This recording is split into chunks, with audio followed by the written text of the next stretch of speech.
In this video, I'm going to try to answer the question, what makes well, I've really struggled with the adjective here. Ultimately, I want to talk about innovation in photography.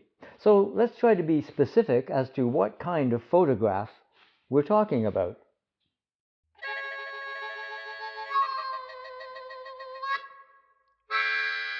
Hi, Ray here. I'm glad you could join me. I guess what I'm getting at is a photo that rises above the ordinary. Not that there's intrinsically anything bad about ordinary. Ordinary can become iconic if looked at in the right way. See how problematic this can get.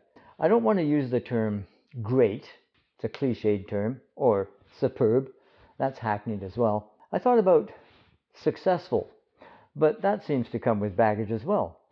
Successful on whose terms? I've made plenty of successful photos that did the job they were designed to do, sold bathroom accessories or snowblowers, or were actually never seen but shredded by the hapless suburbanites who found them in their mailbox. We see millions of photos on social media that attract tons of likes, but are they destined to be remembered among the avalanche of Instagram snaps? And here's where we run into another issue. Could a photo be actually diminished by Instagram curation? Certainly no photograph ever lived up to its potential viewed on a tiny phone screen.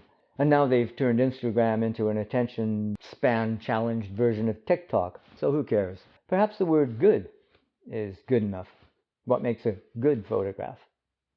But good enough seems like a consolation prize, doesn't it? I had a friend in the outdoors industry who liked to proclaim of his labors, good enough for Canadians. I never could tell if that was aspirational or that Canadians were easily satisfied.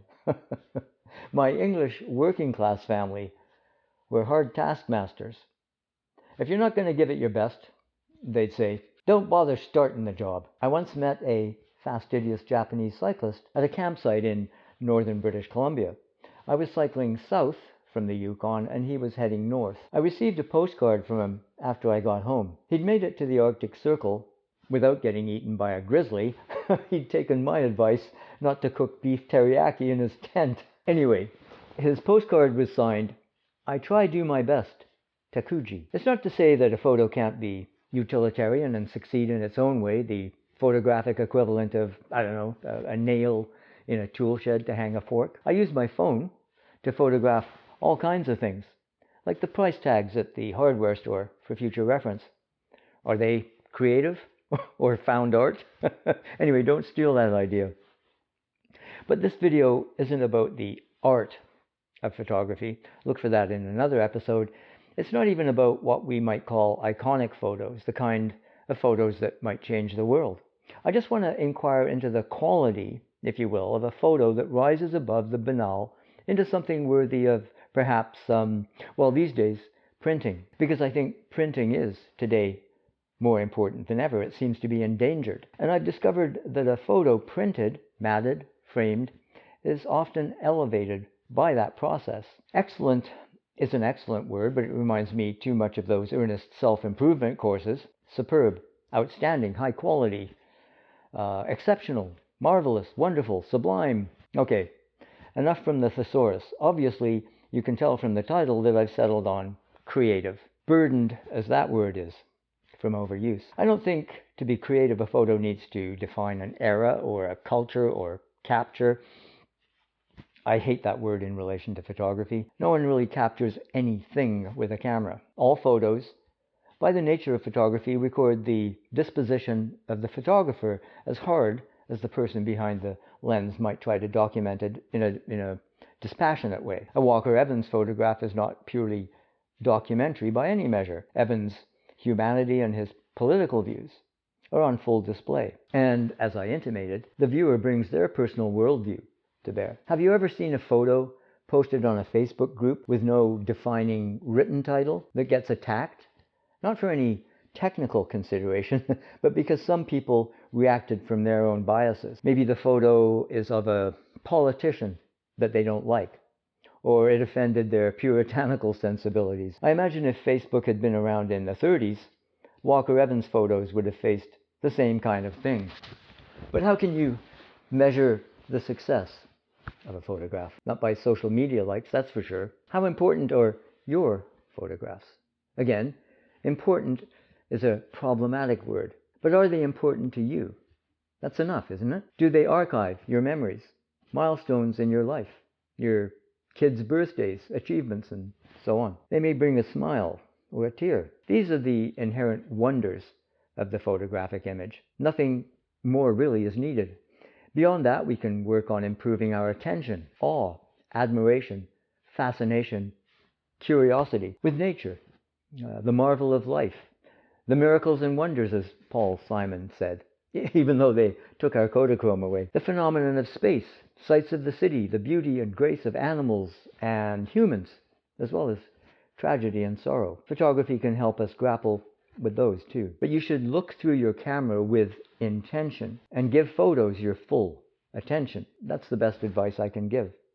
And I often actually have to remind myself. Some genres of photography are easier to define in terms of what makes a successful photo. The birds in flight subgenre of wildlife photography seems to aspire to capturing, there's that word again, capturing the subject at a moment that epitomizes that species' primal behavior. Birds of prey scooping up a meal is a popular aim, shall we say. But might something more abstract rather than purely descriptive work better, be more creative? Does creativity require something beyond slapping on someone else's preset or photo filter in Lightroom? Richard Burnaby, the renowned nature, wildlife, and travel photographer, talked in a recent newsletter about the creative principle in photography. What he said really resonated with me, that, quote, creativity is the process of making or creating something new and useful.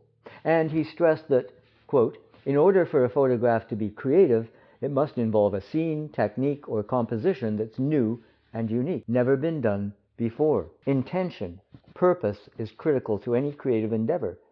It's not enough to rely on happy accidents because, as I suggested in a recent video, no one can tell you what your purpose is other than to find your own way. You will benefit, as Burnaby suggests in his essay, by learning the foundations of photography. Those are universal, like the notes of music. It's interesting that he used the same musical metaphor I often use, which I stole from Ansel Adams, whether he meant it in relation to music or photographic rules of composition. But he writes, quote, knowing why the rules work will lead to something akin to a higher state of compositional enlightenment.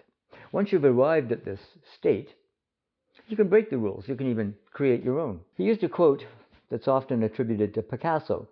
Learn the rules like a pro so you can break them like an artist. Now, I'm not sure I accept the attribution, but it's good advice. Otherwise, you're just throwing paint at a canvas or banging on a keyboard. Jackson Pollock and Philip Glass aside, as I've said before, I've given a huge part of my life to the pursuit of photographic excellence. So what am I left with, or what will I leave? Besides filing cabinets with unfinished projects, negative folders, boxes of silver prints, and now hard drives packed with pixels. I don't know if this chat has thrown any light on the original question, but I have been chasing light since I first saw what it could illuminate more than 60 years ago in my father's attic darkroom. So, for what they're worth, here's a small selection of what have proved, by various measures, to be my best, perhaps, creatively successful photos. They have either met my own expectations, or won awards or accolades in juried shows and exhibitions, or included in museum, corporate, and private collections, pleased friends and family, have been published in books and magazines, or they hang on the wall because they please me.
I appreciate you hanging in till the end.